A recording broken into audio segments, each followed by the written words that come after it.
कल्पना कीजिए, धुएं से भरा हुआ आसमान, चारों ओर युद्ध का शोर, तलवारों की टकराहट और उस अराजकता के बीच एक स्त्री, दोनों हाथों में नंगी तलवारें, पीठ पर बंधा 5 साल का बच्चा, मुंह में घोड़े की लगाम और सामने उस समय की सबसे शक्तिशाली सेना, ब्रिटिश साम्राज्य।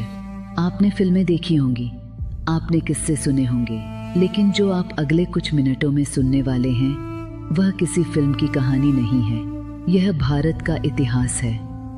यही वह क्षण है जहां इतिहास ने पहली बार स्वीकार किया कि साहस का कोई लिंग नहीं होता। तो क्या आप तैयार हैं उस स्त्री की कहानी सुनने के लिए जिसने एक साम्राज्य को चुनौती दी, जिसका नाम अंग्रेज जनरल्स दहशत से लेते थे। स्वागत है आपका इतिहास की अमर वीरांगनाओं के पहले अध्याय में। यह है झांसी की रानी लक्ष्मीबाई की सच्ची कहानी। और हाँ, अगर आप ऐसी कहानियाँ पसंद करते हैं जो रूह को झकझोर दें तो अभी सब्सक्राइब कर लीजिए और बेल आइकन दबा दीजिए, क्योंकि यह यात्रा आप कहीं और नहीं पाएंगे। यह कहानी सिंहासन से शुरू नहीं होती। यह कहानी शुरू होती है 1828 में वाराणसी की गलियों से। एक साधारण ब्राह्मण परिवार में जन्म लेती है एक बच्ची, मणिकर्णिका तांबे। लोग प्यार से उसे मनु बुलाते थे, लेकिन नियति क्रूर होती है। मनु केवल 4 साल की थी जब माँ का साया उठ गया। आप सोच रहे होंगे, एक और दुखद कहानी। नहीं, यही वह क्षण था जो किसी और बच्ची को तोड़ देता, लेकिन मणिकर्णिका को गढ़ गया। उसके पिता मोरोपंत तांबे पेशवा बाजीराव द्वितीय के दरबार में काम करते थे, और यहाँ वो हुआ जो उस जमाने में किसी लड़की के साथ नहीं होता था।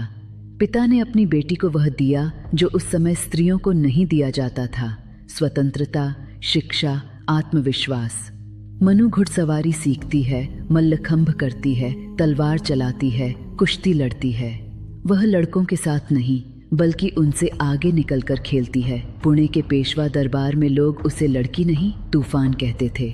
नाना साहेब और तात्या टोपे जैसे भविष्य के क्रांतिकारी उसके साथ पले बढ़े। यहीं उसके भीतर यह भाव बैठ गया कि अन्याय के सामने झुकना पाप है।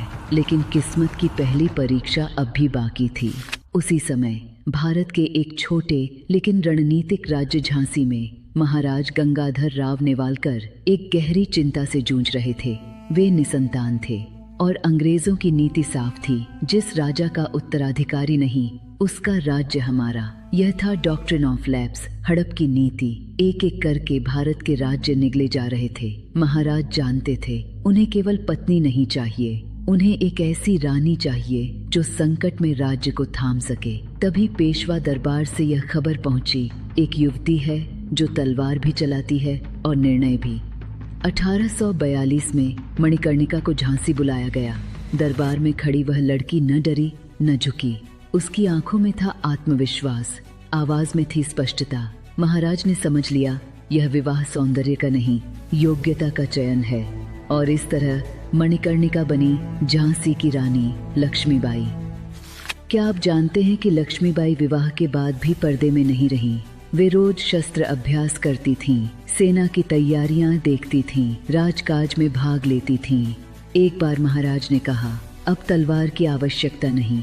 लक्ष्मीबाई मुस्कुराईं और बोली, राजा साहब, जिस दिन झांसी सुरक्षित हो जाएगी उस दिन यह तलवार स्वयं रख दूंगी। यह पति पत्नी का साधारण संबंध नहीं था, यह था 2 सहयोगी शासकों का संबंध।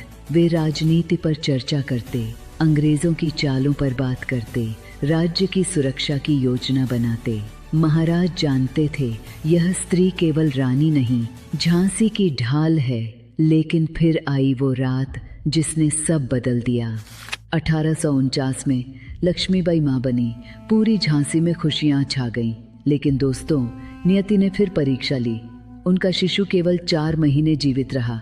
क्या आप कल्पना कर सकते हैं